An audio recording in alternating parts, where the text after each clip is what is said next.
On today's show, Cavs basketball is back. The All-Star break is over, and the Cavs have 3 games this week. We've got Brooklyn, New York, and Memphis to talk about. So we'll do all of that on today's edition of Locked On Cavs.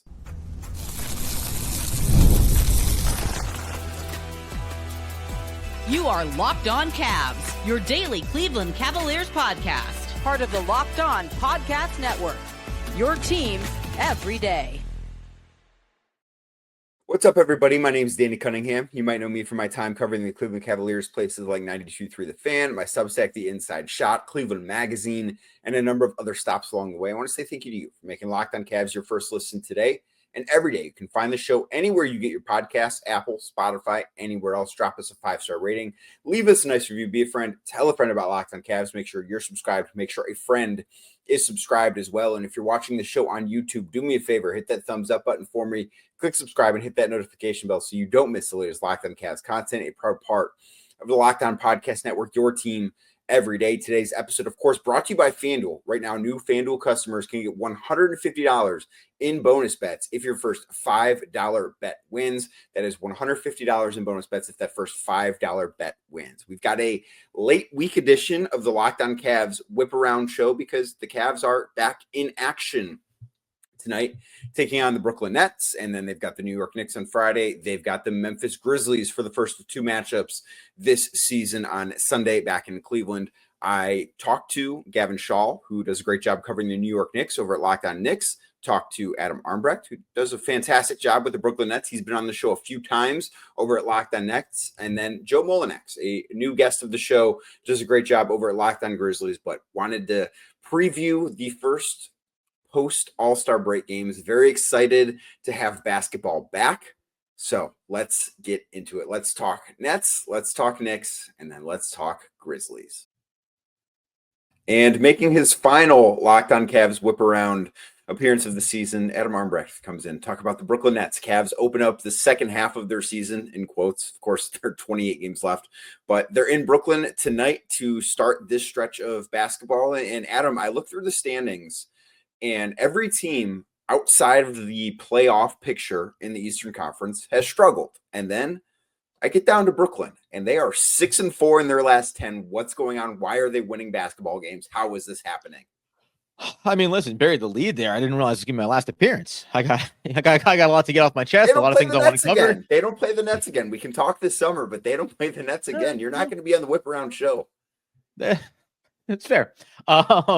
They've also won 6 out of their last 7. So 6-4 in their last 10, but 6 out of their last 7.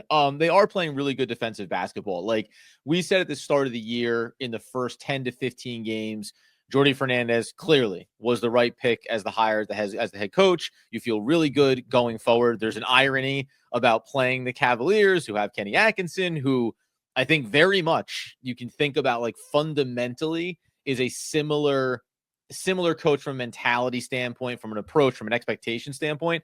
So I just think that they've really obviously overshot in terms of talent, but it all needs to be couched in results over expectation, right? So this team has still lost a ton of basketball games. They're still only going to be a 30-ish win team by the end of the year, but they play good defensive basketball. They got Trendon Watford back, which I think has helped because he has some athleticism to him.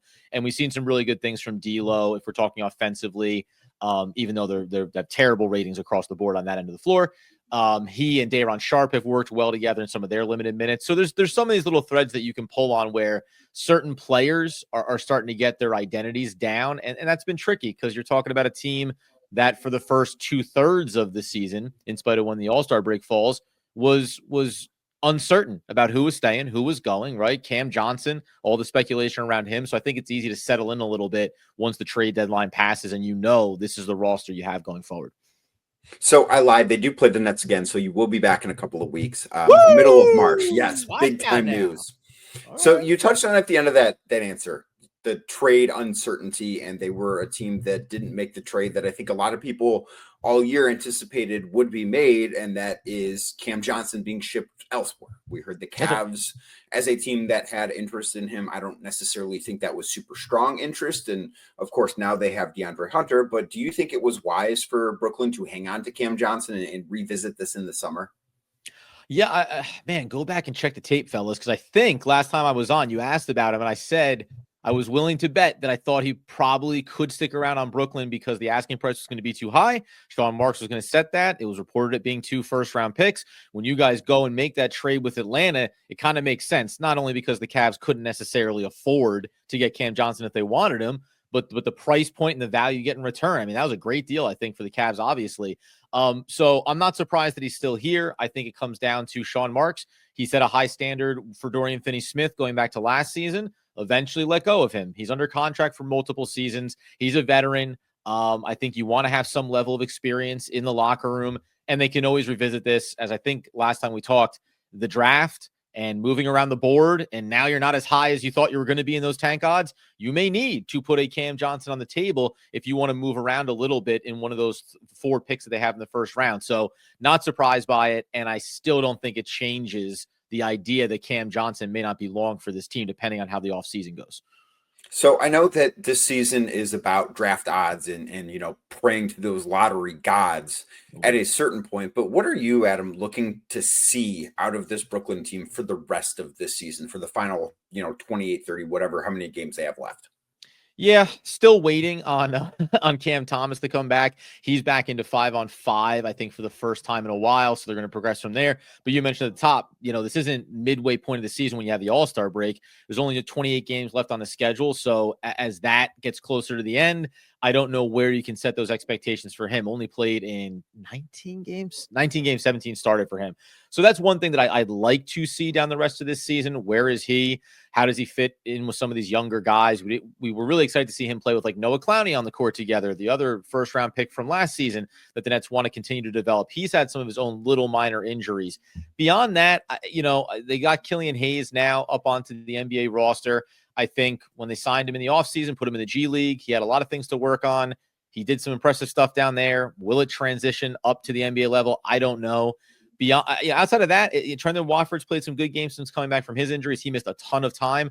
But it's really just sample size because ultimately, no matter what this team does this offseason, they're going to have a ton of draft picks. I don't see them jettisoning all of them. They have 3 more going out into 2027 as well. Some of these guys are going to have roles on this team. No matter if you go after a superstar that wants out, maybe it's Giannis in Milwaukee, or if you draft all these young players. But you need role players. You need guys down in the back end of the bench. So just getting sample sizes on them and seeing who's going to fit here, I think is fascinating. And we've even batted around whether or not D'Angelo Russell staying in Brooklyn beyond this season could actually be a conversation because of what he may want to make, the fact that he's a veteran, and the Nets are going to have money to spend. So there's some fluidity there, and he seems to very much, in the case of Russell, be a Jordy Fernandez kind of guy. And I think you need to have those players in your locker room as you're developing young talent.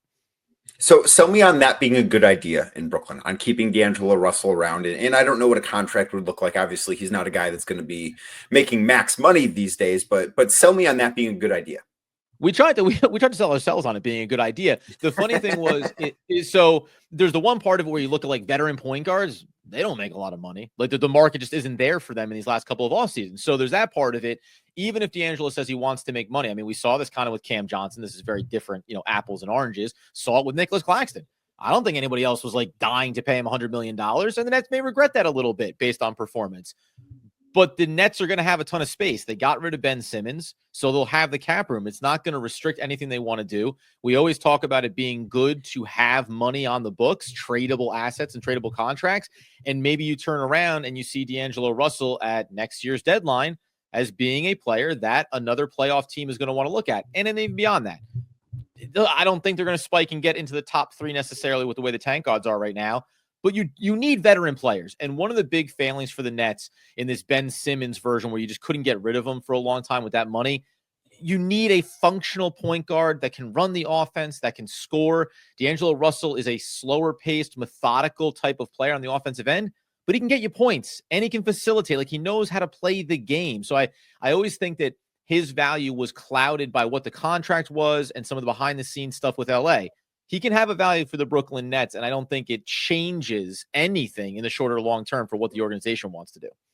So you've seen this team play under Jordy Fernandez for 54 games. Is that a long enough time for you to think that he is the right guy for this franchise moving forward? Oh, we had that episode. Like, this isn't even a joke. 15 games in the season, we were like, they did it. They found him. Now, whether or not the superstars come in and they fire him and he goes on to coach another team and have great success, familiar. like we're seeing Kenny. Yeah, exactly. Like history may be bound to repeat itself here. Yeah, but he just everything we heard. You went and watched him with Team Canada, obviously, and that mattered to us when we talked about bringing in a coach that obviously hadn't coached anywhere else as a head coach in the NBA, but had the highest level, working with superstars. So I think the Nets organizationally probably learned from the mistake that they made with Kenny Atkinson and being really excited about what he was accomplishing and then making this decision. It's probably still the right one at the time. You want the superstar talent, but not maybe just having some conviction to say it'll work itself out, right? When Kenny Atkinson was hired in Cleveland, I know that you already had Mitchell on the contract, but I think that was going to come up. Okay, what's the question here? How does it fit? How do they work together? Right personalities and a superstar talent can work really well with the right personality as head coach. I think Fernandez has been a home run for them, and they may have sacrificed some percentages in the tank to allow him to prove that in a night in, night out basis. I'll point to those games against the Houston Rockets. When Ime Udoka came out and said, this trash team on the schedule, like they're a scrub team, Jordy Fernandez, from a coaching perspective, outdueled him 2 games back-to-back practically, and also got all his players to go out there and be like, hey, I need to prove a point that I'm better than this guy is when it comes to X's and O's. And he went out and did it. Like, I love that kind of edge from your head coach. Right. I think he's been nothing but great for Brooklyn. I'm excited to see what that organization looks like in the years to come with him in charge. Adam, thanks so much for doing this, man. As I said, I'll see you again in the month of March to talk about the Brooklyn Nets, man. Can't get rid of me. Thank you. Today's show is brought to you by FanDuel. When the game tips off, the NBA action is just getting started, and there's no better place to get in on it than FanDuel, America's #1 sports book. With FanDuel, you can place live bets throughout the game. So even if you miss the opening tip-off or you want to bet on a fourth quarter comeback, you can stay in on the action. Plus, if you're looking for a bigger payout, you can even combine your live bets into a same game parlay. FanDuel's live betting feature keeps every moment of the game exciting, whether you're looking for your team for a late game rally or maybe you're picking a player to hit a clutch 3 in the fourth quarter. You never have to feel like you missed your chance. It's always right at your fingertips. Plus, the app is easy to use. And when you win, because, we're going to put out some winners there, you get paid instantly. Right now, new FanDuel customers can get $150 in bonus bets if that first $5 bet wins. So just visit FanDuel.com to join today. That's FanDuel.com, FanDuel.com to join today for your one shot at $150 in bonus bets. Make every moment more with FanDuel, the official sports betting partner of the NBA. And welcome back to Locked On Cavs, Mr. Gavin Schall, who does a great job covering the New York Knicks over at Locked On Knicks. The Cavs take on the Knicks for their second game back from the All-Star break. Of course, at one point, I think we all thought this could be a playoff preview, and it still might be. But these two teams, I think, would have to meet in the Eastern Conference Finals just with the way that the matchups are looking like they will shake out when the playoffs do arrive coming up in a couple of months. But the first half of the season has obviously come and gone for every team at this point, Gavin, as we get ready to start second half of basketball for both the teams we cover tonight. What stands out to you about the first, 54 games that the New York Knicks have played? I think it is that they are an exceptionally good team, and yet still decisively, I would say, in a playoff context, a small tier below the Cavs. In a regular season context, I would say a pretty substantial tier below the Cavs.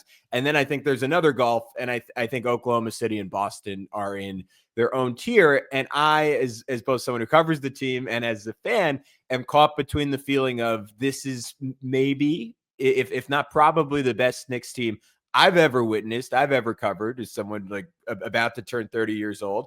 And simultaneously, there's that disappointment that you give up the 5 first-round picks for Mikal Bridges. You give up the player equity to go get Karl-Anthony Towns. And while this is the first year of, I think what the Knicks front office feels is going to be a 4 or 5 year run, it is a little disappointing now that you're all in and you see, all right, there are still these teams that feel, I would say, substantially better than the Knicks. So I think it's juggling those two things, that this should be an amazing experience, and Jalen Brunson is maybe the best player in a Knicks uniform I'll ever watch in my lifetime. And also that maybe slight disappointment that, like, there are these teams clearly better than them still. So what do you view as the things that have gone well for them in terms of integrating Bridges, integrating Towns? Because this is a roster, as you mentioned, that is pretty different from last year. And now we've got a large enough sample size to know what works and what doesn't. What have you liked that you've seen just from the roster as it has grown into what it is now? Sure. I think the single biggest thing is how quickly Brunson and Towns developed chemistry. That was a process I thought would take 20 to 25 games because Brunson has, I guess, Kristaps Porzingis a bit during his Mavs career, but of course he wasn't the primary ball handler. I never really played with a big as versatile as Towns. And Towns got traded to the Knicks 3 weeks before the season started. So I thought it was going to be a little bit more of a process, and it took about 4 preseason games, and they were on the same page. There are certainly still ways on the margins they can improve, particularly against the best defenses, like, of course, the Cavs in the NBA. But I know I haven't checked the numbers recently, but through the first 30 to 35 games, they were the single best pick and roll combo in basketball. And it still feels like on a night-to-night basis, like one or the other is just going to torch you. And I think that is set the tone for an offense that is the second best in the NBA. I think the other substantial development for the Knicks, and not one that is necessarily contingent on Towns and Bridges, but it is the fact that the bench has been about as good as we could have hoped. And it's ironic because Tom Thibodeau does not play them very much, but Campaign at the minimum has been a revelation. Deuce McBride, after a slow start to the year, has played fairly well. I would say I still think he could play better and play a little bit more, but he has a positive impact every time he's on the court. And Precious Achiuwa, though the Knicks misuse him at times, has certainly been an asset since coming back. And presumably they're going to get even stronger in the second half with Mitchell Robinson coming back, maybe even making his debut against the Cavs. Right. So we will see if that happens. And you brought up something in terms of Tibbs not necessarily playing everybody, because this is, I think, the starkest contrast between these two teams. And I've got a stat that I'm very curious your reaction. But in the first half of the season, both of these teams, I say half as if they've played 41 teams. No, they've both played 54 games. I don't know why we call it first half, second half. I guess it just sounds better than pre-All-Star, post-All-Star. But in the 54 games that the Knicks have played this year, Gavin, they have had 143 instances of a player playing 37 minutes or more in a single game. That was, I think, really on display in that overtime win against Atlanta, the final game that the Knicks played before the All-Star break when all their starters played at least 42 minutes. The Cavs have had 7 instances this entire season where they have had a player play 37 minutes or more. Do you think that that is something that could catch up with New York ultimately when we get deep into the postseason? So Tom Thibodeau would tell you the inverse, and he would say that is why my guys are prepared to play heavy minutes in the postseason, and they've been doing that all year long. There might be some merit to it. Personally, I would trend towards your side of things, that I think it will ultimately catch up to them. I mean, there's data that like every extra minute on the court is inherently a little bit more likely you're going to get injured, and that is concern number one for me, that this team will not make it through the season. I thought the narrative last year that the Knicks fell apart because of how Tom Thibodeau played them was actually BS. The Knicks had a far better depth last year. Most players on the team were not playing too many minutes. I don't think the Knicks had anyone in stark contrast to this year in the top 10, and the injuries were actually kind of fluky. And then once you had the fluky injuries, everyone started playing crazy minutes because you lost that depth. This year, they're just playing all the guys crazy minutes, and the Knicks do not have that depth to survive. Really, even I would say one injury to their starting lineup, they should still be able to get out of the first round. I don't really see a world where they beat Boston or Cleveland if even one guy in the starting lineup misses more than a game or two in any specific series. I think they are that reliant, that top heavy on their top 5. So that is a major concern. And I do think, like, throughout the year, like when you see games like the Hawks, I think that is a downwind effect of how many minutes these guys have played, where you see sloppiness defensively, bad decisions in terms of passing the basketball, getting beat backdoor, and guys who are mentally and physically exhausted and making mistakes they normally wouldn't. And that's why, in some sense, the Cavs have been such a dominant regular season team, while the Knicks, in terms of their net rating, have been good, but unremarkable, despite talent that I would say is pretty similar to Cleveland's. So to your point about last year versus this year for New York, so for the full 82-game regular season last year, the Knicks had 156 instances of 37 or more minutes. And at the All-Star break, they're already at 143. So there is I think a big gap. Obviously, they haven't surpassed last year next year, but they could do so as soon as this weekend, depending on how things shake out. You brought up a playoff series against Boston, a playoff series against the Cavs.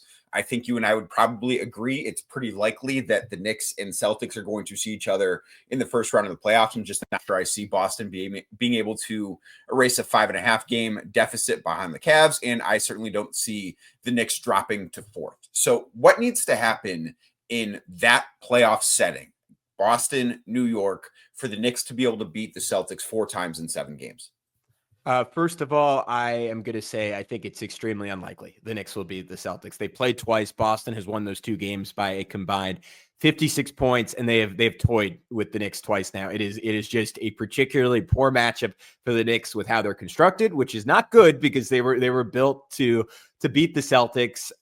So it's a small sample size. The Knicks certainly still have time to figure things out, but because of those minutes you mentioned, we've seen an extraordinary sample size with the Knicks starting lineup. They played close to 300 more minutes than any lineup in the NBA. I think there are only 4 lineups in the league that have played half as many minutes as the Knicks starting lineup. And because of that, I kind of think there's less of a ceiling there than saying like, all right, they still have time to figure this out. But if there was a world where they beat Boston, the single thing they have to figure out is Karl-Anthony Towns on both ends of the floor, unlocking him offensively, protecting him defensively. Boston has just been putting a wing on Jalen Brunson, switching that pick and roll every time, and then doubling Towns when he drives. And due to a combination of the fact that Towns is an elite stationary passer for a big man, he is not a very good drive and kick big like Julius Randle was. And I think that limits his ability when he gets double teamed to say, hey, this guy's open on the opposite wing. I'm going to hit him on a cross court laser like you see a LeBron do, like you see a Luka do. Doesn't totally have that in his game. The other issue for the Knicks in that equation is the loss of Dante DiVincenzo, where they have a bunch of good shooters.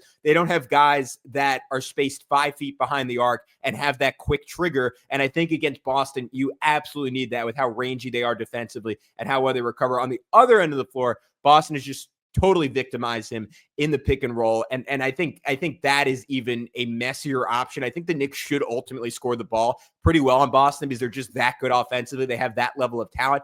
Defensively, I don't really know how you protect Karl-Anthony Towns. If he's in a drop, Jason Tatum's raining threes. If he's at the level, Tatum's going at him, attacking him off the dribble. Last time they played 2 weeks ago at this point, dunk after dunk after dunk, quick left to right crossover, going downhill. I think maybe the best option for the Knicks that they haven't tried yet is attempting to switch everything. Towns has done a little bit better generally doing that than he has being in drop or being at the level. But I don't know if there's a clean solution. He might just not be a good enough defender, and that might be a weak point that Boston can pick on indefinitely. Well, we will definitely see how the rest of the season goes for the New York Knicks and, of course, the Cavs, because these two teams both have 28 games remaining and 3 of them are against each other. So it'll be a very fascinating watch. Gavin, thanks so much for doing this, man. Very much appreciate the time. Thanks for having me, Danny.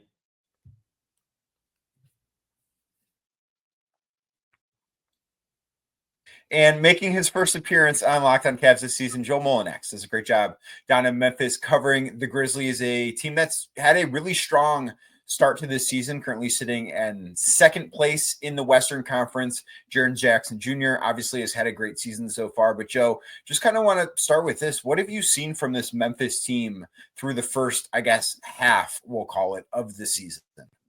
Well, the biggest change has been the offense, to be honest with you. The way that the offense has been playing, they're the best scoring offense in the NBA. I became a Memphis Grizzlies fan in the era of grit and grind. Zach Randolph, Tony Allen, we in the mud, winning games 85-80, right? That's what I remember starting way back in 2011 and 12. Now we're talking about one of the fastest paced teams, if not the fastest paced team in the entire NBA. Jaren Jackson Jr. is the leading scorer, but they have the best bench in terms of scoring in the NBA. Their defensive efficiency is through the roof. They have the profile of a championship contender. I know Cleveland knows a little bit about that as well, being a top 5 or so offense and defense in terms of efficiency. That's the Grizzlies. Now, what does it translate to against good teams, especially with the offense, which does a lot of cutting, slashing, fast shot attempts at the rim? Against the better teams like the Cavaliers, it's been a mixed bag. The offense has been limited. The Grizzlies' last game before the All-Star break was a good example of that. Lots of turnovers, lots of opponent points off of turnovers. That's a major concern. And injuries remain a major concern. Ja Morant, Vince Williams Jr., G.G. Jackson have all missed significant time. But, the guys that have been constants, Jaren Jackson Jr. in particular, have had really strong seasons. His efforts plus that of the bench and two surprising rookies in Jalen Wells and Zach Edey, all that has contributed to Memphis being where they are. So you mentioned a bunch of guys that I want to talk about, but I want to start with Jaren Jackson Jr. and we'll get to the rookies too, because Zach Edey, I think, has been somebody who has surprised me. I didn't necessarily think he would have the NBA success that he's already shown to have. And then obviously Jalen Wells has been fantastic as a second-round pick. But what have you seen from Jaren Jackson? Because I think, at least from afar, this has been, in what I've seen, the best, most complete season of his career. And I think that, considering Ja's lack of availability at times because of injuries, or in the past because of other things that have kept him off of the floor, I think that this year, from afar, again, and please correct me if I'm wrong, he's been the best player on the second best team in the West in Memphis. What have you seen from him this year? It's not particularly close. It's okay to say it. This is Jaren Jackson Jr.'s team, at least for now. It's possible Ja retakes that, one viral dunk, one major moment, the attention of the NBA world can go to Morant again pretty quickly, because they're very thirsty for a new face of the NBA. And as much as they try to make Anthony Edwards the guy, it's pretty clear it's Ja Morant if he ever stays on the court. I'm biased, of course, in that regard.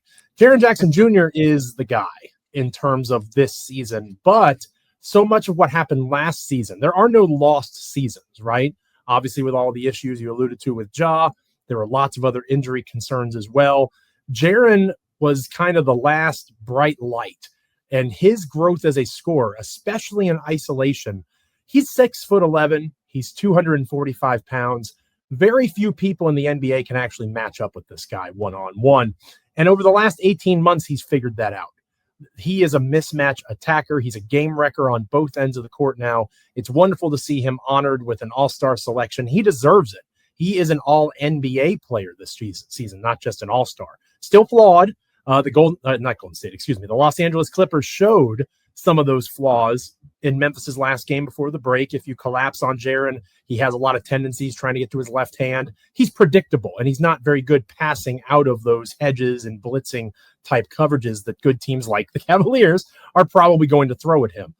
He has to continue to adapt and evolve in that way. But again, he has come so far as a complete player. He was always projected to be a defensive player of the year type talent. Now he is an all-NBA talent doing it on both ends of the floor. Better than, I would argue, just about everybody except for maybe 8 or 9 other guys in the NBA. Right. He's had a great season. I thought he was a no-brainer all-star selection when that stuff was still going on. But moving over to a couple of the rookies that you brought up in Jalen Wells, in Zach Edey, it's rare, Joe, to see guys in their first year in the NBA come in and have an impact in winning. And it's not as if either of these two guys has been the best player on Memphis. Obviously, we just got done talking about that guy. But Jalen Wells is, he's played in 54 games. He's averaging 26 minutes a game. Zach Edey's averaging 20 minutes a game. It's rare for rookies to come in and play that much on a team that has a legitimate hope of winning the NBA Finals their rookie year. What has led to their success so early? They're not just having success, they're starters, right? They're starters on this team. It's Morant, Desmond Bane, who we haven't talked about as much, but also having a good year when he's on the court, Jaren Jackson Jr., and then Wells and Edey. And no other contending team has that many young guys or that many inexperienced guys contributing the way that the Grizzlies do. Don't forget G.G. Jackson coming back from injury. He was all rookie NBA last season, and he's still one of the younger players in the NBA in his sophomore season. People forget how young Memphis is. And Marcus Smart being traded for Marvin Bagley and Johnny Davis just made the Grizzlies younger. Only the Thunder combine youth with talent and contributions now better than the Grizzlies do. Edey has been more of a mixed bag. He's not the worst prospect in NBA history, like some might have said on draft night. That was ridiculous. But he's still certainly flawed. He's 7'4", 290 pounds. He's not going to be able to be switchable defensively. If you see him matched up against a guard or a wing who can play off the dribble, you're terrified. He is still learning defensive rotations, but so is Jalen Wells. And Wells is kind of a one-trick pony defensively, and where he does so well face guarding and getting up into guys with physicality, a simple cut backside, a simple skip pass across, and a missed rotation, and you've got wide open shots. So there's certainly times where Wells and Edey look the part of rookies. Don't be surprised if you see like a Vince Williams Jr. replace Jalen Wells in the starting lineup at some point, maybe even as soon as after the All-Star break. Vince Williams Jr. is trusted more by Taylor Jenkins, I think. I believe that Edey will remain a starter simply because they don't have other center options other than Marvin Bagley, right? So Brandon Clark will still probably get a majority of the minutes there. Santi Aldama will still probably play more minutes than Zach Edey. But I would imagine while the rookies may take a bit of a step back in terms of role, it has nothing to do with how good they're playing. It has more to do with what you alluded to. It's winning time, right? Outside of the Thunder, nobody is that second spot in the Western Conference Finals is wide open. Why not the Grizzlies if they're able to stay healthy? You probably need to rely more on guys that have maybe not been there, because again, this is a different Grizzlies team than the one from a couple years ago, but at least have logged more minutes in competitive games than Edey and Wells have to this point. Right. And I think a really fascinating race in the Western Conference is maybe not necessarily for 2, but for 3, like to get into to be on the bracket on the other side of Oklahoma City and Memphis, Denver, I think Houston, and I think the Lakers, you have to put them in that conversation too. Any of those 4 teams have a legitimate chance to be in that 2-3 matchup. And that is, I think, very advantageous compared to being in the 1-4 matchup or 1-5 matchup, I guess it could be too, in the second round of the playoffs out west. So that is something certainly to watch. But as we get closer to the playoffs, what is the one thing that you're watching for with Memphis that you need to see between now and the regular season to let you know that they are ready to go on a deep postseason run? It's 2 things. I know you asked for one, and I apologize for commenting. 2 is even better. It's 2 things. One is injuries. As simple as that may seem, the Grizzlies over the last 2 years have been one of the most injured teams. You know, the Pelicans this year kind of wear that title with frowns and sadness. It was Memphis last year. And John Morant has still missed a lot of time. I mentioned Vince Williams Jr., G.G. Jackson earlier. They've missed a lot of time. Getting those pieces together, I would put the Grizzlies' 10-man rotation when healthy against anybody in the National Basketball Association and say they have a chance. But the key words there are when healthy. Can they be healthy? Can John Morant stay available? If he can't, this team obviously looks a lot different. And then I also think it's turnovers. The offense plays with such a quick pace. There's so much fast time, quick twitch decision-making. If you watch the highlights or the clips from the Clippers game before the break, Desmond Bane throws the ball twice out of bounds just to no one, thinking that someone was going to be there. It's such a free-flowing offense where so many guys can initiate that, especially the good teams, again, like Cavaliers, they are able to kind of pick apart that scheme and make Memphis more predictable, and that leads to turnovers. And when that happens, then teams can take those lost possessions from Memphis and turn them into points for themselves. The Clippers scored 41 points off turnovers against Memphis before the All-Star break. If the Grizzlies do that against the Cavs or any good team, they're going to lose. So can they stay on the court and can they protect possessions? They do those 2 things. I think Memphis can play with just about anybody in the NBA. Well, it'll be interesting to see what the rest of the season looks like for them. The Cavs will get their first look at the Memphis Grizzlies on Sunday night, a game on ESPN. It'll be an exciting one that I certainly can't wait to see how it shapes up to look at. Joe, thanks so much for doing this, man. I very much appreciate it. Happy to be on anytime. Thank you, sir. Thank you again for making Locked On Cavs your first listen today and every day. Like I said at the top of the show, you can find us anywhere you get your podcasts, Apple, Spotify, anywhere else. Drop us a 5-star rating. Leave us a nice review. Be a friend. Tell a friend about Locked On Cavs. And if you're watching on YouTube, do me a favor. Hit that thumbs up button for me. Click subscribe and hit that notification bell so you don't miss the latest Locked On Cavs content. I will be back tomorrow talking about a basketball game again and maybe even looking ahead to the game against the New York Knicks on Friday night right here on Locked On Cavs.